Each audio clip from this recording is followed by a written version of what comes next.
From inside the warehouse at Oriole Park at Camden Yards, it is the MASN All Access Podcast. Paul Mancano and Brendan Mortensen back in person here with you, Brendan, after I came back from Ireland, a trip in Ireland, and you picked me up from the airport at a late hour last night. I had a 7-hour layover in JFK Airport, got my coffee here, so any time I slip up during this podcast, it can be attributed to jet lag. Sure.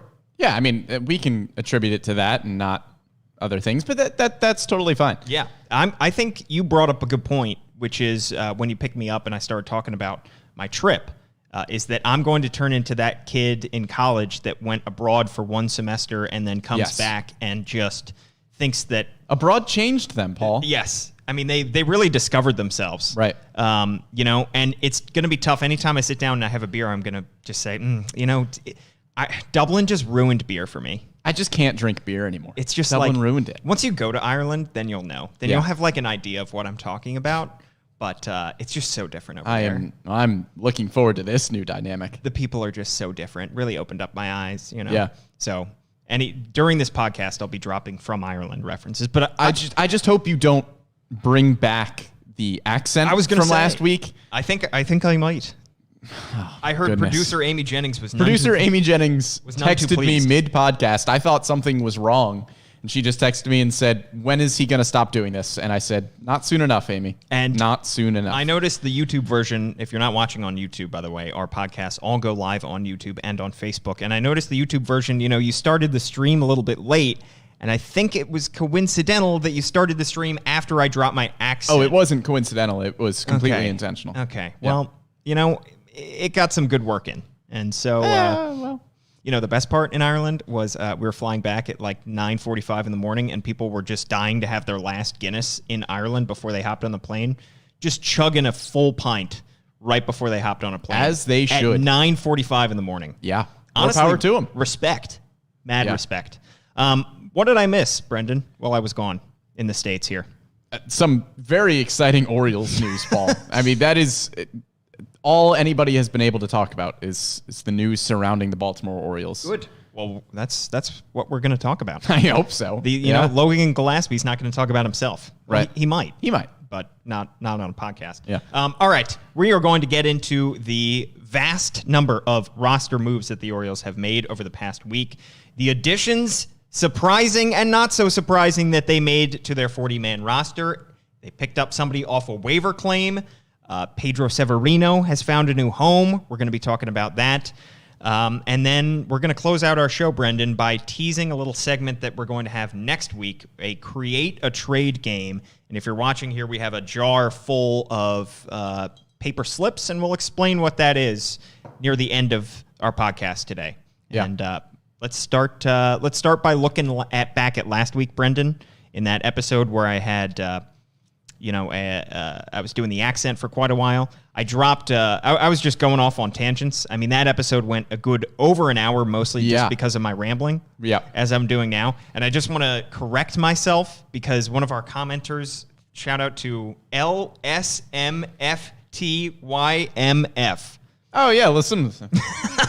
I know him. One of our commenters brought up, I talked about the College of Coaches, which I said was attributed to the Dodgers. It was actually the Cubs organization that had the College of Coaches, which was an unorthodox practice employed by owner P.K. Wrigley in 1961. It was an 8-man committee instead of having one manager. So that's the last time a team has really messed with the idea of having just a singular manager in the dugout and gone with an 8-man committee. The Orioles are not doing that by having 2 hitting coaches. How did we get to that topic?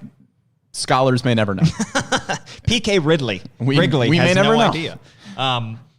Also, a quick follow-up on our last conversation. We talked about the youth of these 2 hitting coaches in Borg Schulte and Ryan Fuller that the Orioles hired, at both being 31 years old and not having any experience coaching at the major league level.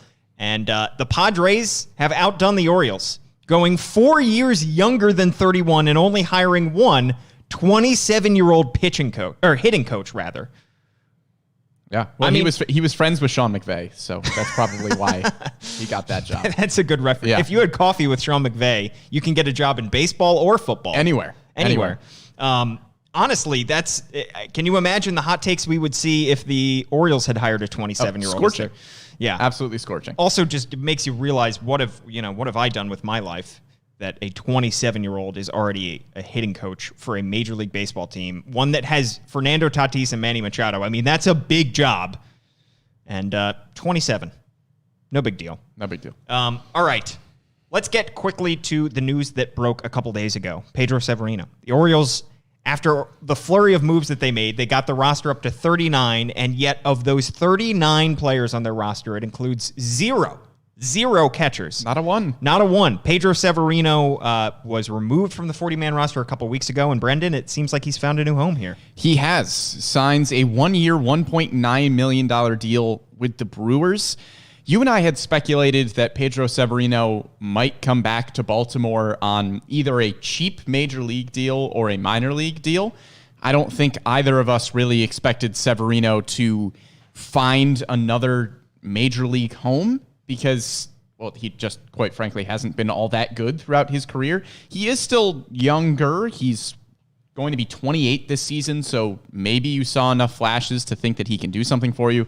He's going to be in a committee in Milwaukee with Omar Narvaez, but he is seemingly the replacement for Manny Pena, so the Brewers go from one of the better defensive catchers in the league in Pena to Severino, who has led the American League in pass balls each of the last 2 seasons. I don't think it's ridiculous, though, to hand him a major league deal if you're another franchise. I don't think so, no. But because it's still a little surprising. What I will say is he's one of the better hitting catchers in the American League, which is not a very high bar. The bar is on the floor. Yeah, the bar is not very high. However, you do have to have 30 catchers starting in Major League Baseball. Right. Plus, it's obviously a position that you usually split amongst 2 guys. So, a catcher who is hitting 248 with a 690 OPS is not, those numbers are not going to blow anybody away. However, for catchers, that's pretty good to above average in the American League. Yeah, it's slightly above average to the pretty good range, but defensively,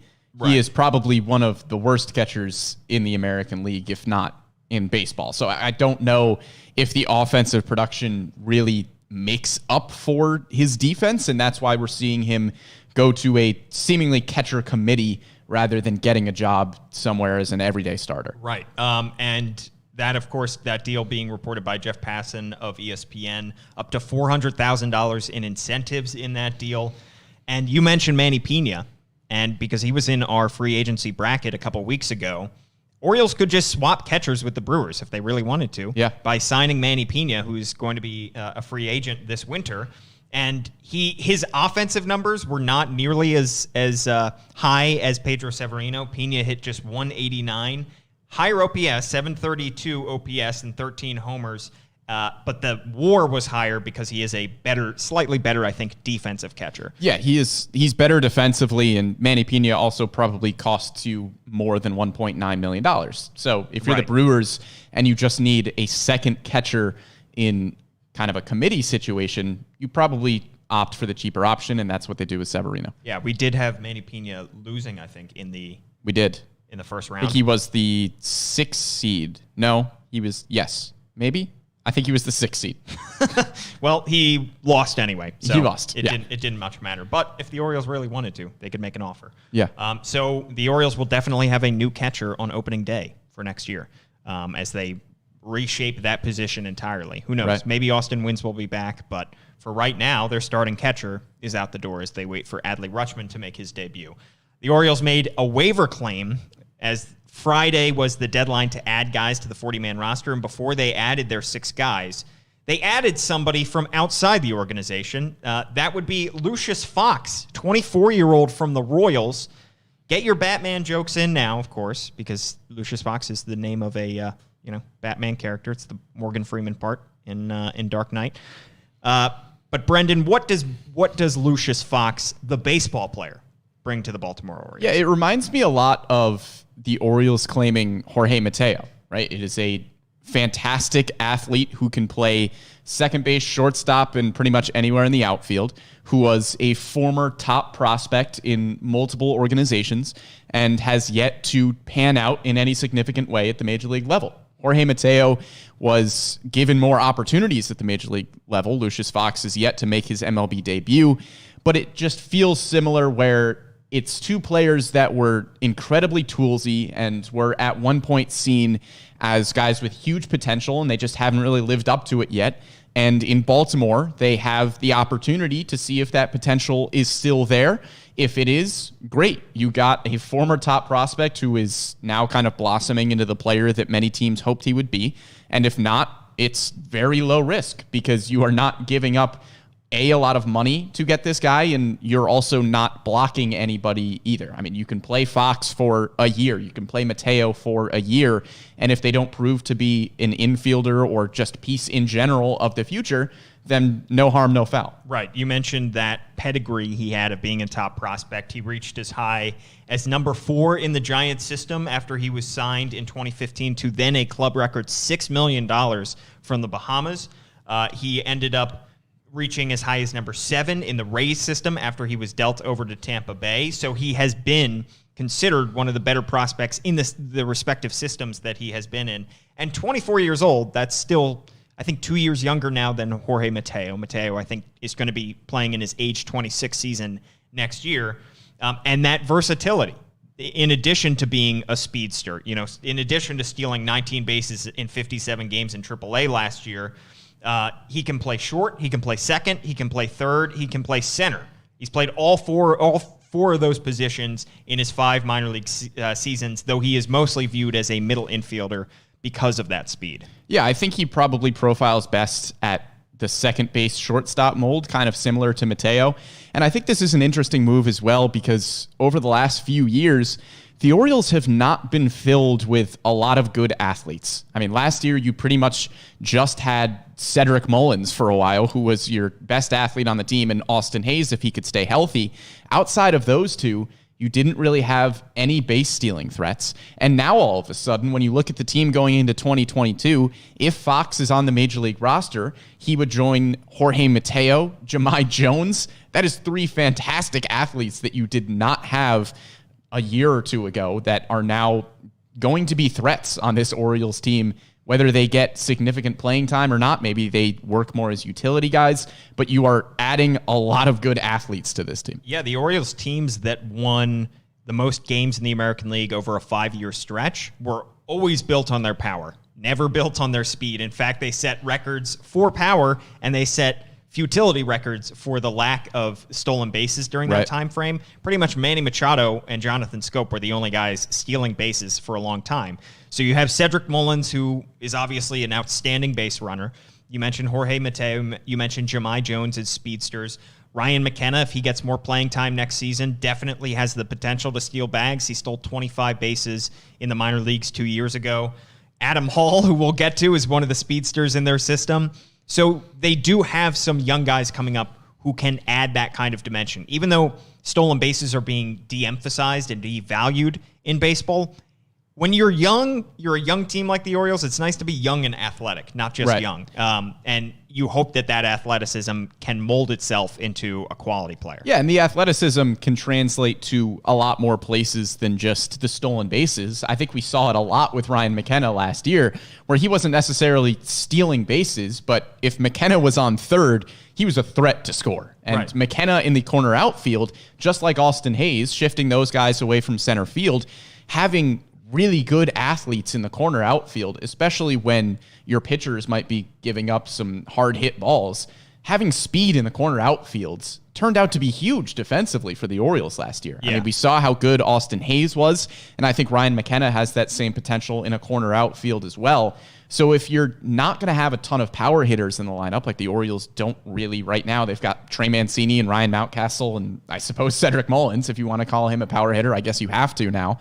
But you've got to kind of win on the margins. You have to take your extra bases where you can get them. And having good athletes that are threats on the base paths is going to help a lot with that. Yeah, I think back to the game, I think it was in July at Camden Yards against the Nationals, where McKenna scored the game-winning run on like a dribbler in the infield. Exactly. And he came home, and there was no chance to throw him out at the plate. So that is definitely nice. In terms of what Lucius Fox means for this infield, he can seem a little redundant with Jorge Mateo, but also I view this similarly to how I view the Yolmer Sanchez signing, waiver claim, a year ago, where he's added early in the offseason, and he may not even make it to opening day. If the Orioles decide that they would rather use that roster spot on somebody else, we may never get to see Lucius Fox in an Orioles uniform. I think his chances are a little bit better of sticking with this team for, through spring training and making the opening day roster. However, this is not obviously a huge commitment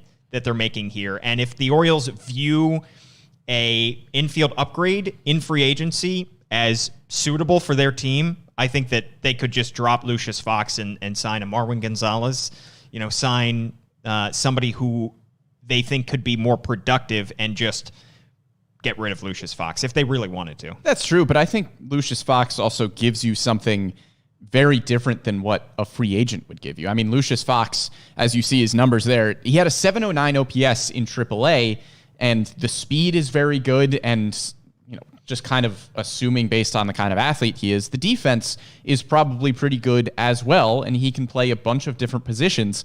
So I think you have a possibility of, if you're looking at potential infielders that you could sign in free agency, Lucius Fox might just present to you a younger option with more potential. Right. So maybe you opt for a Lucius Fox rather than a Jonathan VR, where he's not going to play. He's going to play okay, but what his ceiling is. What he's going to give you, and he gives you less versatility than somebody like a 24-year-old Fox does. Yeah, I think it just depends on what you want there, because they already have Mateo, who kind of fits that bill. So do you want to sign somebody like a VR who's meant more as a trade piece than, so while I don't think Lucius Fox is going to be, a trade piece, he's a developmental piece similar to Jorge Mateo. So maybe you want to mix it up. You want to go with one trade piece, one developmental piece. Right. It's all depending on what they want to do. Yeah, and it's also important to keep in mind with this signing as well that, yes, he does look like an intriguing piece with good speed and good tools, but he was also in a situation in Kansas City where, similar to Baltimore, if Lucius Fox was banging down the door at the major league level, Kansas City presents a pretty good opportunity to play. So for whatever reason, Kansas City decided that Lucius Fox was not good enough to break the mold at the major league level, and it's not like the Royals are really competing at this point. Right. So a non-competitive team not really giving Lucius Fox a chance at the major league level, you don't know what's going on. Different from Mateo, who was with the Padres, and everybody said he just needs to be on a less competitive team so that he can get the playing time, as opposed to Padres. Every one of those games matters when they're trying to win a competitive NL West. Right. So if he was going to get a chance, Baltimore presents a good opportunity for that chance. Yeah. But so did Kansas City. Exactly. All right, let's talk about the roster protections that were made, Brendan.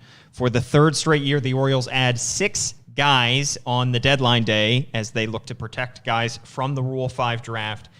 And the obvious ones were added. DL Hall, Kevin Smith, Kyle Bradish, Terran Vavra. We said those 4 were definitely going to be added. And then we have the slightly surprising Felix Bautista, although I will give myself credit, toot my own horn here, Brendan, for predicting that Bautista would be added to the 40-man roster. I did too.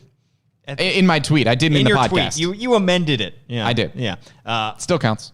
It's on the record. And then the biggest surprise by far, a guy whose name we did not even mention on our last podcast, Logan Gillaspie, right-handed pitcher who's 24 years old. Let's talk about who this guy is, because we gave you no information on him whatsoever a week ago. He's 24 years old, joined this organization in June after he signed a minor league deal after he was released by the Brewers, and he's basically been a reliever for the Orioles, was effective as a reliever and a starter for Milwaukee between their single-A affiliate in 2019 and then this year with the Orioles in Double-A.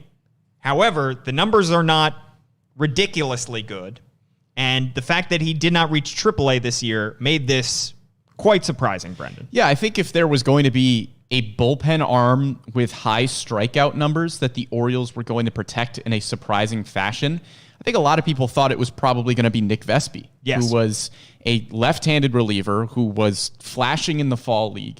and had fantastic strikeout numbers. And Gillaspie seemed to fall into the category of pitcher where if you got the command under control a little bit, the strikeout numbers are so good and the stuff is so good that he might be protected. I think Nick Gillaspie probably has a chance to get picked by another team because the stuff has flashed and because the strikeout numbers are so good. But I think Gillaspie falls under that same category as I would put Gillaspie and Felix Bautista as well, where the stuff is so good and the potential is there that if you can get the command under control a little bit, you have to keep him. And that's what Justin Ramsey, the pitching coach for AA Bowie, said. He said, quote, "It's one of those arms where if he can hone in on his command of the zone, you can't let that go and have a chance of him catching on somewhere else." Yeah. Those 11.2 Ks per 9 in 14 and a third innings in Aberdeen this year, a 3.77 ERA. He did, when he went up to Bowie, I think that ERA jumped a little bit. And in those 14 innings down in the Arizona Fall League, he did give up 14 runs, despite the fact that he struck out 18. So similar to Bautista in that has incredible strikeout stuff, but he's given up a lot of runs here. I mean, Bautista didn't give up runs. He had a 1.54 ERA, but he was walking a ton of guys. I mean, do you think that there was a chance that Logan Gillaspie could have been taken by another team? Because that's the reason you make this move. A slim chance. Yeah. I think there was a better chance that somebody like Nick Gillaspie gets taken than a Logan Gillaspie, but clearly the Orioles thought the stuff was too good with Gillaspie to risk him going to another team. Ramsey also pointed to when the Bay Sox were fighting for a playoff spot and they needed big innings, they turned to Gillaspie, and he pitched 3 shutout innings with 7 strikeouts. So they also liked what he did under high-pressure situations, which might have played into this a little bit. I don't know. I still think there's a better chance that somebody like Gillaspie gets picked, especially because Gillaspie's a lefty, which is probably more valuable in a bullpen. And I don't know. I think Gillaspie probably had a lower chance of getting picked than Gillaspie, than somebody like Adam Hall, definitely than somebody like Robert Neustrom. Right. What I think makes this even more surprising is the fact that as mentioned, the Orioles added him in June. They signed him to a minor league deal after he was released by the Brewers. So every other team had a shot at him if they wanted to. And has he done anything since the Orioles signed him that has turned him into a superb prospect that other teams would be now clamoring to get in the Rule 5 draft? I don't know if he was good enough in that 3-month sample size with the Orioles that would then all of a sudden, vault him into a Rule 5 draft conversation. Maybe it's just a shiny new toy kind of thing where you had multiple years of Robert Neustrom, you've had multiple years of Adam Hall, and you know what you have with them. And maybe the Orioles think that what they did over the short period of time that they had with Logan Gillaspie showed enough improvement for him that maybe they think they can continue to do that over the next few years and get him to a place where they weren't able to get a Robert Neustrom or Adam Hall over the multiple years that they had them. Yeah. Again, this is just kind of my own speculation on why they would make this move, but I don't know. And obviously, Mike Elias in the front office is much more in tune with what GMs want and the kind of interest league-wide that teams have in the guys that they have. They can talk to other teams and GMs and find out if a guy would be taken in the Rule 5 draft. But it's, when you add somebody to your 40-man roster at this point, it's less about what you internally think about him and more what other teams think about him. Right. So if you think he's going to be a very good player for you, but nobody else in the league wants him, you don't need to add him to the Rule 5 draft. You can just keep him in your system and know that he will pass through and stay with you.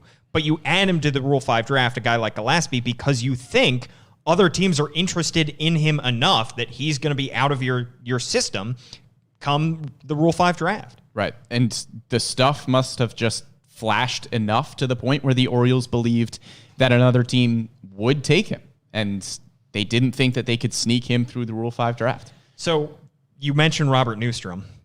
We'll talk about Adam Hall in a minute because he was not protected.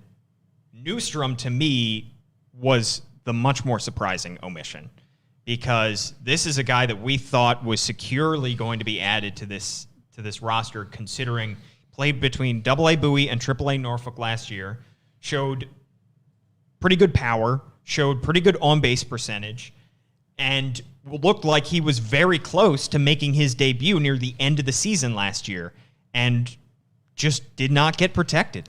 And I know that he's a fourth-round pick that was taken by the previous regime, by Dan Duquette and not by Mike Elias, but a fourth-round pick carries some pretty good cachet. He's not a top 30 prospect in the Orioles system. I get that, but he looks like a Major League-ready outfielder, Brendan. He's a 25-year-old Major League-ready corner outfielder who had a 790 OPS with 50 extra base hits last year.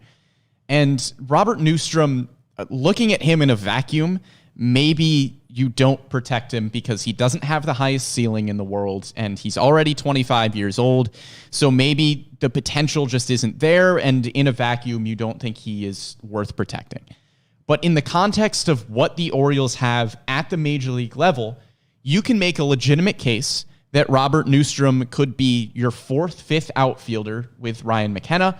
You could make a case that you could even have a platoon of Neustrom and McKenna in right field and trade or move Anthony Santander, and he is just going to contribute to your team in some way. He would be a solid bat in the lineup, especially when you look at the fact that the Orioles still have DJ Stewart on this roster.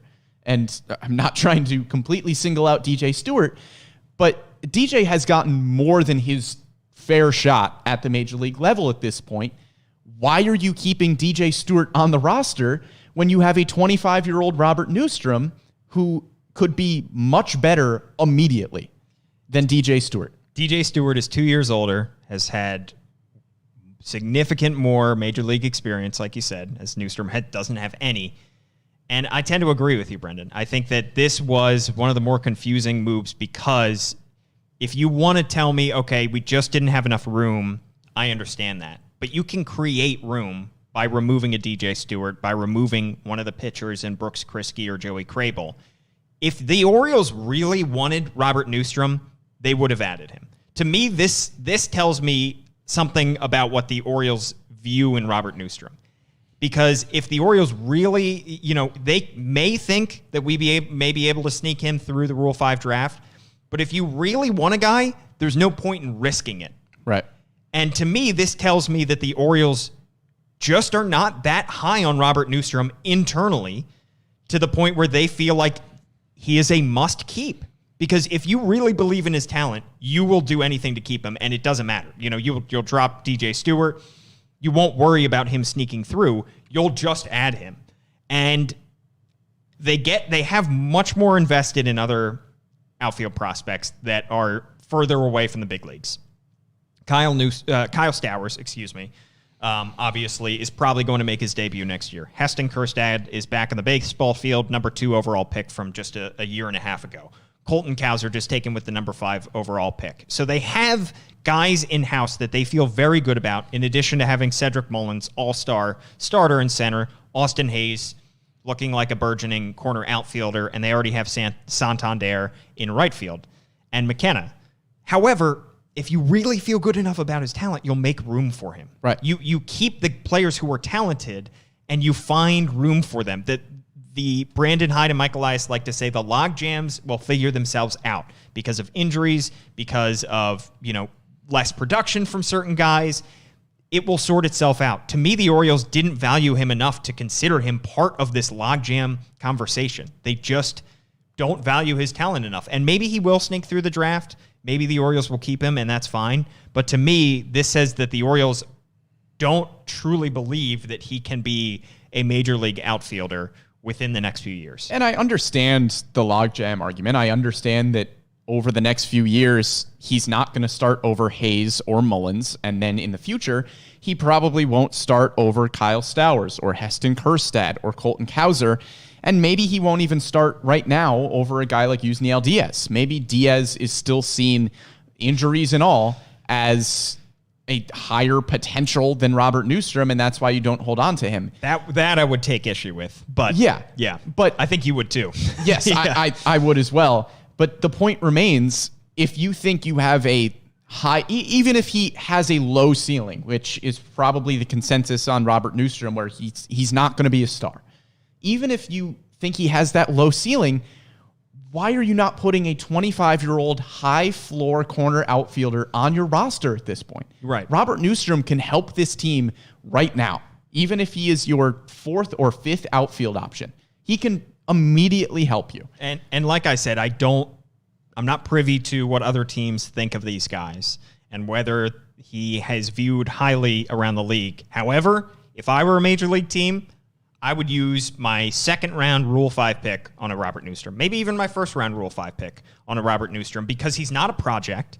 He's 25 years old. He got significant experience at AAA last year, and he flashed significant pop. So if you're a team that is in need, like the Marlins, that is in need of corner outfield help, or Cleveland, why not? Yeah, you take Robert Neustrom immediately. It's a $50,000 gamble on a guy who's 25 and showed a little bit of pop. And if it doesn't work out, you send him back. But I think he's going to get taken. Again, I could be very wrong and off base here, but I think he's going to get taken. Yeah, I think so as well, because I think realistically, he can get to the major league level during his 25-year-old season, and at worst, he's probably going to be a slightly below average corner outfielder.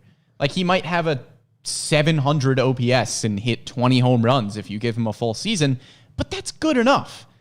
And if you are getting Robert Neustrom in the Rule 5 draft, it is very low risk, I think. Yeah, low risk and low ceiling, but we both believe pretty high floor. Yeah, as we said, for Neustrom. Another guy who is left unprotected, who is the opposite of that, probably a lower floor but a higher ceiling, and 3 years younger than Robert Neustrom, Adam Hall, who we both predicted would get added, but we did say it was a toss-up. I'll add that in our benefit. We did say we thought it was probably going to be a 60-40, 70-30 bet that the Orioles were going to add Adam Hall because he can play the infield, he can play the outfield. He is a top 15 prospect in the Orioles system, but he's coming off of a down year, particularly at the plate. 22 years old, played at high A Aberdeen, didn't make it to double A Bowie, played in just 81 games and had an OPS under 700, 672 in those 81 games. So the ceiling is still high for this athletic, speedy, infield, outfield, versatile player.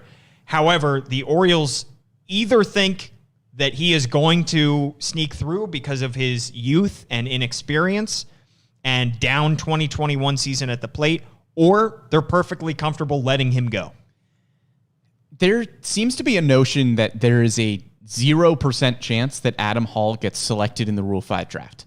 I think there's a pretty low percent chance that Adam Hall gets selected simply because he's definitely not major league ready.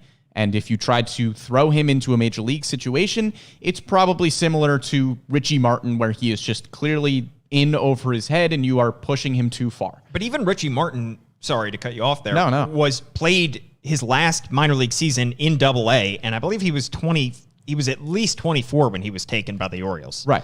So I don't think there is a high percent chance that Adam Hall gets taken by another team in the Rule 5 draft, and maybe the Orioles, well, obviously the Orioles have a better read around Major League Baseball in terms of what other general managers are thinking when they are looking at the Rule 5 draft, and maybe Adam Hall just doesn't fit that bill as somebody that another team is going to take. However, on the small percent chance, even if it is small, that Adam Hall gets selected, you have just lost the number 15 prospect in the number 1 farm system in baseball that goes to another team and will probably be a top 10 or 12 prospect in their system immediately. Yeah. Because, again, this is the best system in baseball that is very top heavy. I mean, 1 through 10, the Orioles are loaded in terms of prospects. So Adam Hall, as the 15th ranked prospect on MLB Pipeline, even if you don't like the MLB Pipeline rankings, he's ranked 16th on Fangraphs. So across the board, people think that he is a top 15 or so prospect. He goes to another team and is probably immediately a top 10 prospect. Yeah. And it's surprising that the Orioles are okay with that potentially happening. Yeah, and I'll repeat some of the points I made on last week's podcast, which is he's probably not going to get taken by a team near the top of the standings that is in World Series contention. However, teams on the lower end of the competitive spectrum can take an Adam Hall and deal with his lumps and deal with his growing pains If they can just swallow it for a year, then they can get a very good prospect. And I will say, similar to what you just said and what I said on last week's podcast, even if you believe there's a 15% chance he gets taken, it's just not worth the risk. The Orioles, it appears, are willing to roll the dice there. So they either clearly think there's a very low chance of taking him, but similar to Robert Neustrom, it doesn't, ultimately, if they think there's any chance of taking him and they believe enough in his talent that they think that this guy's going to be a very good major leaguer, then they would have added him because it's just not worth the risk if they really believed in his talent. So to me, it's a similar case as Neustrom that they just don't believe enough in his talent that they are worried at all about losing him, and they think that they can get somebody better in the Rule 5 draft, that they can get somebody. Their talent evaluation of these guys who are outside the organization it tells them that there are better options out there than the guys like Robert Neustrom and Adam Hall. Yeah, and clearly this has to be a case of people outside the organization valuing Adam Hall more than he is valued internally. Right. Because I think if the Orioles themselves were looking at Adam Hall as the 15th or 16th best player in their system, he gets protected. Right. So this just has to be a case of the external prospect rankings not jiving with the internal evaluations of the Orioles. Right. Because if it's truly a 15th ranked prospect in the eyes of the Baltimore Orioles, he gets protected. And I know a lot of this may seem like small potatoes because the Rule 5 draft is one of the lesser hyped events of the offseason. It's still, for a lot of teams, a lot of fans don't even know it really happens when it happens. Oftentimes, players who are taken in the Rule 5 draft are returned or don't make an impact with their team. I get that. But for the Orioles to successfully complete this rebuild, they not only have to draft well and make splashy trades that end up turning out well, they have to win on the margins. They have to win in roster construction in these little moves. And they're betting on their own evaluations of these guys to work because little evaluations like that could turn out to a few years down the line. Fans look at, how did we get this guy? Oh, wow, it was a great trade with the Orioles. How did we get this guy? Oh, he was left open by the Rule 5 draft by the Orioles, and we took him. I saw one comparison in one of our YouTube comments between Robert Neustrom and Mike Yastrzemski. And the Orioles have to hope that this is not another Mike Yastrzemski because you and I have both said, obviously, that move when they traded Mike Yastrzemski to the Giants, none of us knew that he was going to be the quality outfielder that he turned out to be with them. But Mike Elias still goes on his record. He still has to know this. So, the Orioles just have to hope that this isn't another Mike Yastrzemski situation. To finish that comparison, Yastrzemski was traded to the Giants in his age 27 season with Bowie and Norfolk. Obviously a corner outfielder with some power. He was sent for a minor leaguer who's no longer in the Orioles system. And at the time, it seemed like no biggie. Seemed like not a big deal. Two minor leaguers getting traded for each other. And then he ended up being a pretty good outfielder for the Giants for a couple of years and might be for years to come. So at the time, right now, this Robert Neustrom being left off the roster may look like small potatoes, but you just hope that it doesn't come back to bite you in a couple of years. Yeah, and Mike Yastrzemski is probably not going to win a National League MVP, but Mike Yastrzemski was an important piece of a very good Giants team, and a Giants team that was winning on the margins. Yes, right. They had their superstars. They had Buster Posey, Brandon Crawford, Chris Bryant, but they also had a lot of other good, productive players that were just above average and filled out the lineup and made productive plays on a daily basis. And that's where the Orioles are going to have to win. Yes, they are going to be led by guys like Adley Rutschman and Colton Cowser, but they also need to win on the margins. With Cedric Mullins is an area where they are winning on the margins right now because Cedric Mullins, not a top prospect who pans out, is now an important part of the lineup. Hopefully they're going to do the same thing with somebody like Austin Hayes. But you need the rest of kind of the fringe prospects, the just good players, not elite players, but you need those good players to fill out a championship team. That's what Mike Yastrzemski is for the Giants, and I think that's what Robert Neustrom had the potential to be for this Orioles team. He's not going to be a star, but he might be a quality player. Some comments. Thank you, by the way, if you're watching along and commenting. Scott on Facebook mentioning the fact that the Orioles might be betting on the fact that Adam Hall or Robert Neustrom comes back to them, at some point during the year. Somebody on YouTube saying that as well, bringing up the fact that I think it was Carlos saying that,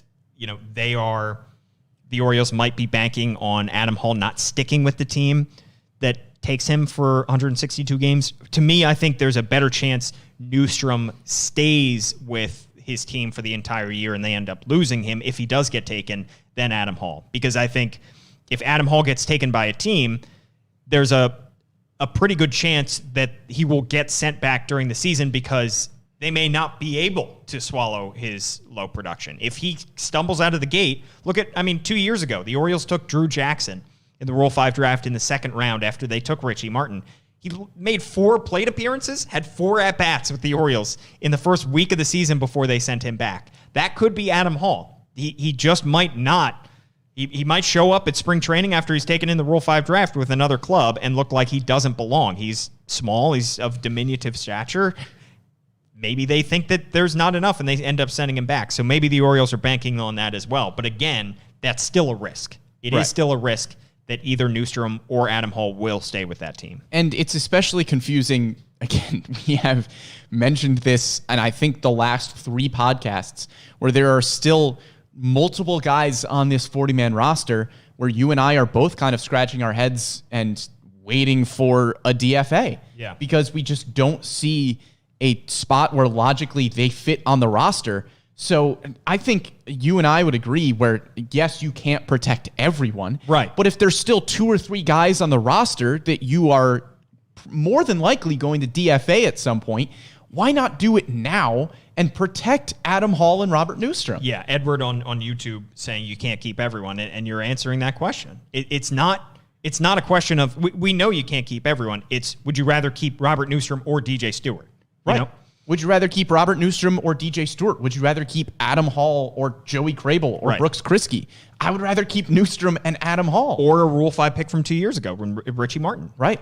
So, yeah, it's going to be interesting to see what happens with this Rule 5 draft, when it happens, because we're assuming, who knows? The December 1st is when the CBA expires. Rule 5 draft is supposed to happen the second week of December. Could get pushed back if they enter a potential work stoppage. So we may not have our answer on this for months. We may be sitting out there with Adam Hall just left exposed for months. And what I will say is the Orioles got to 39 players after the additions that they made. They can't add anybody else to protect them, but what they can do is drop guys before the Rule 5 draft in order to clear room. So they can, if they believe that there are going to be 2 guys available in the Rule 5 draft that they want to take, they can get down to 38. And I think that they will, because I think that they didn't expect Lucius Fox to be available on cutdown day, or on roster addition day, I should say. And so they were like, well, we had to add Lucius Fox. The talent is there. Right. And we still want to add our 6 guys. So we'll get to 39 for now. We still want to take 2 guys in the Rule 5 draft. We'll deal with cutting the final player in a week before the Rule 5 draft. Yeah, and you mentioned Richie Martin. I think it could be Richie Martin, because when you were looking at the Lucius Fox deal, you kind of said that it might make Jorge Mateo feel redundant. I think it makes Richie Martin even more so redundant if you are looking at the Orioles' middle infield. I don't think they keep Richie Martin, Jorge Mateo, Jahmai Jones, and Lucius Fox on the 40-man roster. They all play pretty similar roles in terms of the good athlete up the middle at second base and shortstop. I highly doubt they keep all 4 of them on the 40-man roster. I think Richie Martin could be the odd man out. Yeah. And, of course, the Orioles could decide to non-tender guys. Yeah. December 1st is the deadline to tender contracts to arbitration-eligible players. And if you recall, Jorge Lopez, Paul Fry, Tanner Scott are all arbitration-eligible players. So potentially they could non-tender those guys and open up a roster spot. Another guy who is arbitration-eligible, and we saw some comments, they believe, from Nathan on Facebook about the report that surfaced this morning from Buster Olney that the Orioles have been dangling John Means in a trade. To me, I'm not overreacting to this. No. I think that the Orioles do their due diligence on everybody on their roster, and I think they have to when you're you're coming off a season where you just had the worst record in baseball because nobody is except for Adley Rutschman and maybe Grayson Rodriguez, nobody is untouchable on this roster. So I don't think the Orioles will trade him this offseason because of how few starting candidates they have for 2022, but it is notable. Yeah, I think it's notable mostly because of the wording of it. I don't know how much to read into the wording of dangling, because dangling makes it seem like Mike Elias is making the calls, where I would imagine it's probably just a case of people are calling the Orioles about their better veteran players because they are not in a position to win right now. And I would assume that teams are probably asking the Orioles about John Means because of how good he was in the first half of last year. I would be surprised if it's Mike Elias making the calls. So the word dangle is tripping me up a little bit. Merriam-Webster dictionary defines dangle as to hang loosely and usually so as to be able to swing freely. That doesn't help me, Paul. Does that provide any kind of It doesn't tell me who made the phone call. I still don't read too much into it. Physically, they're grabbing him. Right. And they're holding him over some kind of precipice. Sure. And John Means is being swung back and forth like a pendulum. Right. And there are hungry teams below that are clamoring and reaching up, attempting to grab the shoe and pull down the left-hander. That's got to be it. That has to be it. No, I'm not going to read too much into it either. I don't think the Orioles trade John Means at this point. But if you're Mike Elias, again, you probably just have to... If somebody is going to offer you the moon for John Means, you have to consider it. Here's the question. If they do trade John Means, who's your opening day starter? Bruce Zimmerman? Brooks Kriske. After all this. DJ Stewart. Dean Kramer.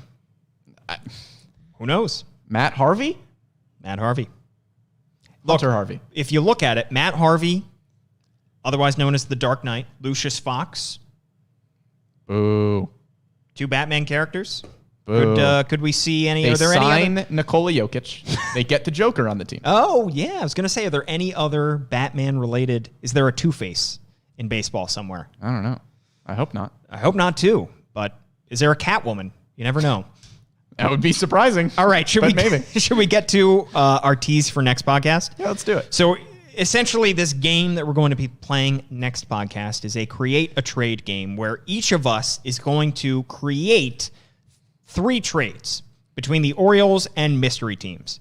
We're going to pick teams out of this jar that I have brought from home, and I have carefully curated all 29 teams other than the Orioles, written them on pieces of paper, and put them in this jar. I have folded one of the edges to make sure that I get Patrick Ewing. Yeah, you're gonna freeze one of these? Yeah. So essentially, each of us is going to pick 3 teams out of this jar. Over the next week, we're going to carefully construct trades between, 1 trade per team between the Orioles and this team and present it to the other person and on the podcast to see if they're deals that the Orioles would make, that the other team would make, that would make sense in baseball. They have to be realistic trades. We're not going to trade Jorge Mateo to the Angels for Shohei. You never know. All right, Brendan. Well, maybe the Angels will take that. Would you do the honors and pick the first team? I would. I'm really hoping that one of us gets the White Sox or Marlins because that seems like 2 teams that would actually make trades. And we get team number 1. This is an interesting one.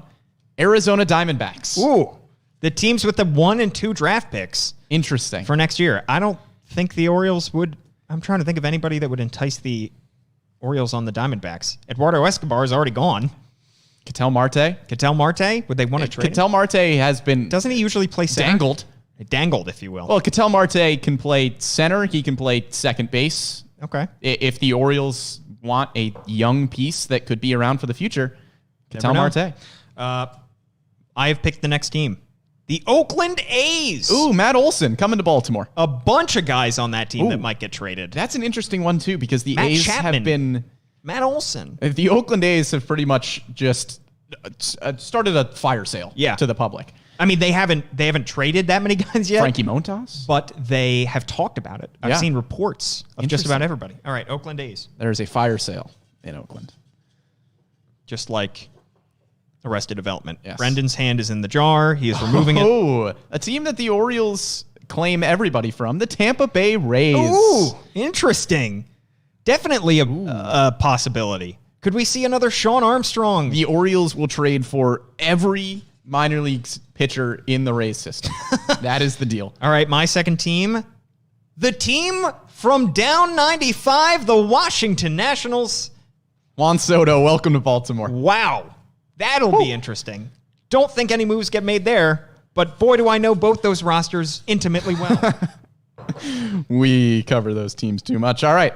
Oh, I didn't like that one. I'm picking a different one. Here we go. Whoa. No, I didn't look at it. It didn't feel right. It didn't feel right, sure. It wasn't the frozen one. I understand. I didn't even rig this. The New York Knicks. The Chicago White Sox. There it is. Big time. Pretty easy. Woo. Pretty easy to make. I'm happy with my three teams. All right. My final team coming in. Oh, I picked two. Well, that's not allowed. No, it is not. The final team, Atlanta Braves. The defending World Series champions. Can the Orioles possibly find a move with the Atlanta Braves? John Means? Bolster your World Series roster. Welcome Richie Martin. Yeah, why not? Dansby Swanson? Nah, old news. Old news, apparently. Wow, that'll be interesting. It's gonna be interesting to scour over these rosters and try to find suitable trades with these teams because I'm not seeing any. Maybe the Braves need to dump some money to re-sign Freddie Freeman, get rid of a contract. Ronald Acuna? Ronald Acuna, welcome to Baltimore. Come on down. So we will have those creative trades on our next week's podcast. Hey, if you heard any of those six and you're intrigued by some of the players on those teams, let us know in the comments. Please tell us what trade we should make. Give us some ideas as we will be spending our Thanksgivings poring over the rosters of these other teams. Thanks so much. We got a lot of comments for everybody commenting along. We really appreciate it. Thanks to Bobby Blanco, our producer today. Of course, you can watch the podcast on YouTube and Facebook and listen to it on any of your favorite podcast platforms. At Brendan Morty is Brendan's Twitter handle. He just wrote a great piece on MASNsports.com about Catherine Rowe, mental skills coordinator, I believe, for the Baltimore Orioles. Yep, for the minor leagues. For the Orioles minor league system. Awesome piece if you have a chance to check it out on Orioles Buzz. I'm at Paul Mancano on Twitter. Keep locked on to MASN Orioles on all your social platforms. Thanks so much, and we'll catch you next week.